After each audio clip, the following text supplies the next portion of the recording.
नमस्कार, मैं हूं श्वेता सिंह और आप देख रहे हैं खबरदार। आज खबरदार हम सीधे असम से आपके लिए लेकर आए हैं और वो इसीलिए क्योंकि यहाँ के सीमावर्ती इलाके हमारे फोकस में हैं और वो इसीलिए क्योंकि इस इलाके में बहुत इंफ्रास्ट्रक्चर डेवलपमेंट देखने के लिए मिला है जो कि चीन की पेशानी पर बल डाल रहा है। चलिए हम सबसे पहले खबरों को खबरदार के लेंस से देख लेते हैं। जो आज विश्लेषण हम करने वाले हैं उसमें आज बॉर्डर पर भारत का हौसला बढ़ाने वाली सड़क शक्ति का हम विश्लेषण करेंगे। बॉर्डर पर चीन की चाल के दिन गुजर चुके हैं। अब भारत ने अपनी शक्तिमान सड़कों का जाल फैला दिया है। एक साल में बॉर्डर पर गेम कैसे पलट गया, 5 साल का काम कैसे 1 साल में पूरा किया गया, ताकि भारत न सिर्फ सुरक्षित रहे बल्कि दुश्मन को करारा जवाब देने की स्थिति में हो। आज रक्षा मंत्री राजनाथ सिंह ने सीमा के पास सीमा सड़क संगठन यानी बीआरओ की तरफ से बनाई गई 12 सड़कों का उद्घाटन किया। ये सिर्फ सड़कें नहीं हैं, वो शिराएं हैं जिसमें देश के हौसले का रक्त पूरे जोश के साथ बह रहा है। मानो भारत ये कह रहा है कि सड़कें तो सुपर फास्ट बनेंगी, रोक सको तो रोक लो। इस बड़ी कामयाबी पर पूरी रिपोर्ट आपके सामने रखेंगे और रक्षा मंत्री राजनाथ सिंह से आज तक की जो एक्सक्लूसिव बातचीत हुई है वो भी आपको दिखाएंगे।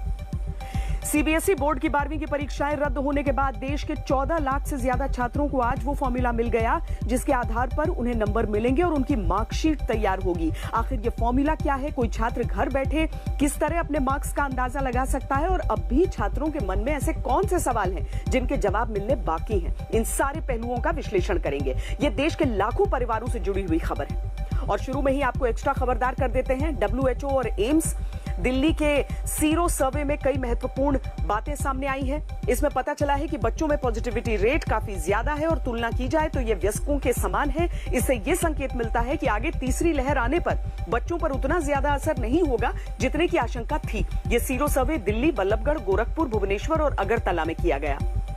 इसमें शहरी और ग्रामीण दोनों इलाके शामिल हैं। 4509 लोगों को इस स्टडी में शामिल किया गया था जिसमें से 2811 सीरो पॉजिटिव पाए गए, यानी सीरो पॉजिटिविटी दर 62.3% है। रूस की स्पुतनिक वी वैक्सीन का एक नया बूस्टर डोज डिजाइन किया गया है जो भारत में फैल रहे खतरनाक डेल्टा वेरिएंट पर असरदार होगा। ये बूस्टर शॉट जल्द ही उपलब्ध होगा और तमाम वैक्सीन उत्पादकों को भी दिया जाएगा।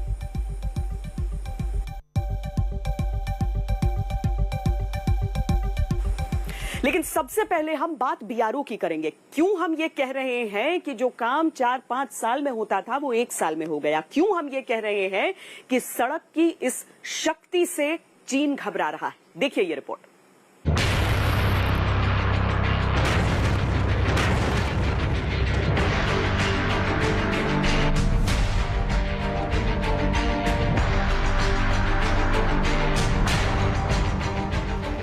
जो सड़कों का निर्माण बॉर्डर रोड ऑर्गेनाइजेशन ने किया है, मैं बॉर्डर रोड ऑर्गेनाइजेशन की अद्भुत क्षमता की तहे दिल से मैं प्रशंसा करता हूं।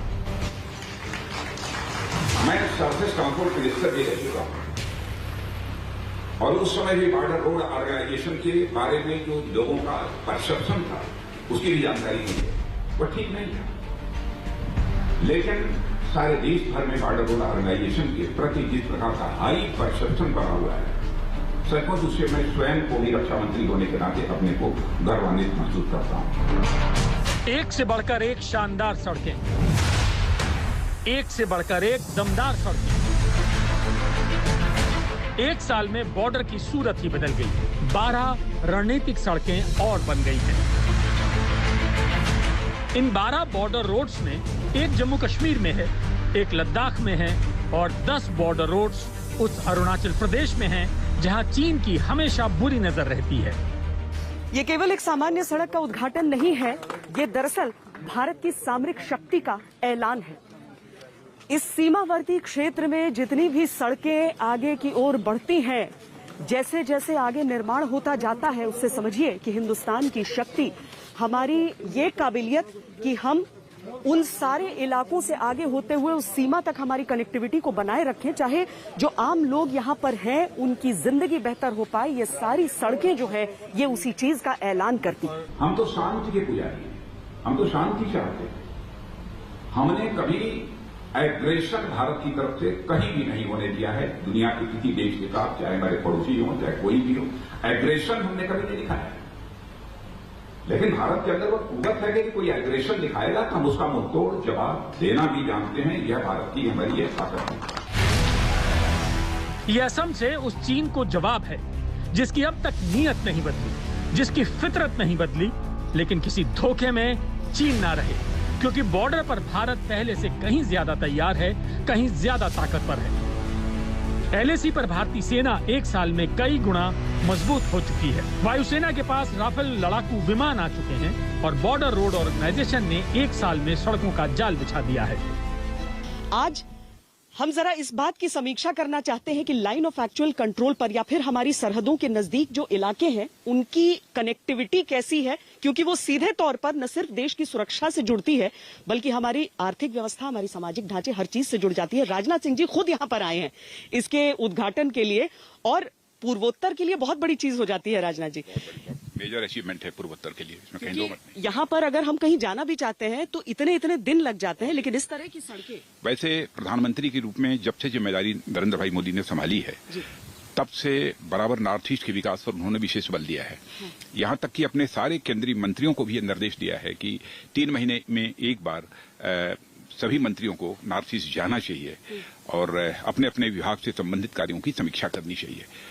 यानी यहाँ इंफ्रास्ट्रक्चर डेवलपमेंट तेजी के साथ होना चाहिए, अन्य जो डेवलपमेंट हो सकते हैं तरह तरह के, वो सब सारे होने चाहिए।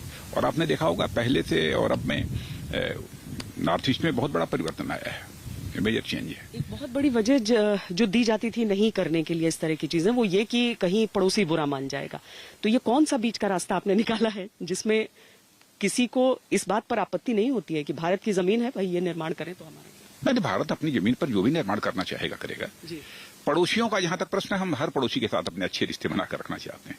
हम किसी पड़ोसी के साथ जो है कटुता बनाकर नहीं रखना चाहते हैं।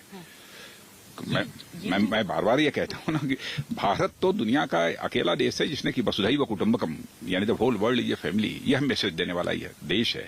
तो अपने पड़ोसियों के साथ कटुता कैसे कर सकता है? लेकिन जो भी हमारा क्षेत्र है उस क्षेत्र का विकास तो होना ही चाहिए ना। चीन के खिलाफ इस मोर्चे पर तैयारी बहुत जरूरी थी।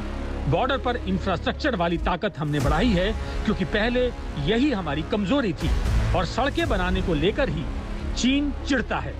लेकिन एक साल में बॉर्डर पर चीन की चुनौती के बीच जिस रफ्तार से BRO ने काम किया वो कमाल है, वो बेमिसाल है। कई सालों का काम एक साल में ही हो गया। पिछले एक साल में बॉर्डर के इलाकों में 1200 किलोमीटर सड़कें बनाई गई।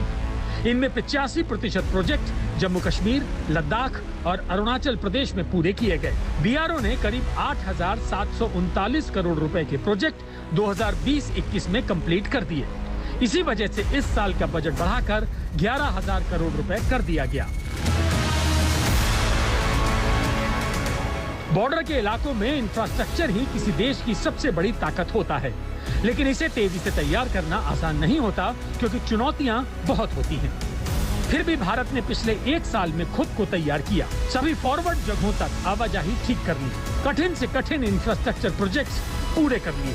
BRO ने नामुमकिन को भी मुमकिन बना दिया। आपने एक साथ कई सड़कों का यहाँ पर उद्घाटन कर दिया है और लद्दाख से लेकर इस इलाके तक हम देख रहे हैं BRO ने पिछले एक साल में बहुत तेजी से काम किया है। नहीं, बॉर्डर रोड ऑर्गेनाइजेशन के बारे में लोगों की धारणा बदल गई है। पहले आज के मैं कह सकता हूँ 15-20 वर्ष पहले कुछ धारणा बॉर्डर रोड ऑर्गेनाइजेशन के प्रति बहुत अच्छी नहीं थी। लोग कहते थे बहुत स्लो काम होता है, ये वो तरह तरह की लोग चर्चा करते। लेकिन आज बॉर्डर रोड ऑर्गेनाइजेशन के प्रति लोगों की धारणा बहुत ही अच्छी बनी है और किन कठिन परिस्थितियों में बॉर्डर रोड ऑर्गेनाइजेशन काम करता है, कोई प्रत्यक्ष जाकर देखे तो स्वतः ही उसको एहसास होगा। प्रतिकूल परिस्थितियों में, कठिन परिस्थितियों में बॉर्डर रोड ऑर्गेनाइजेशन ने बहुत ही अच्छा काम इस देश में किया है सीमाई सड़कों के निर्माण में।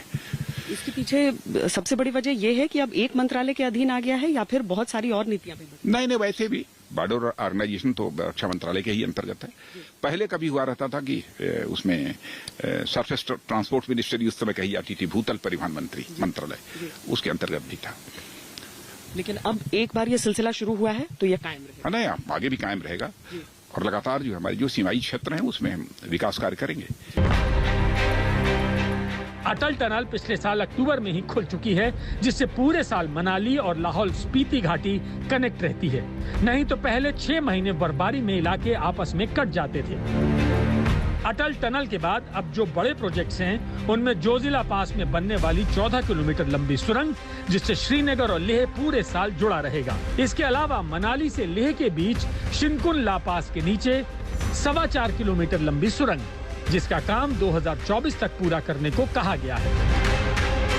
ऐसे प्रोजेक्ट से बॉर्डर के इलाकों तक हर पॉइंट पर सेना को पूरे साल हर समय सप्लाई पहुंचती रहेगी। इसमें किसी तरह की कोई रुकावट नहीं आएगी।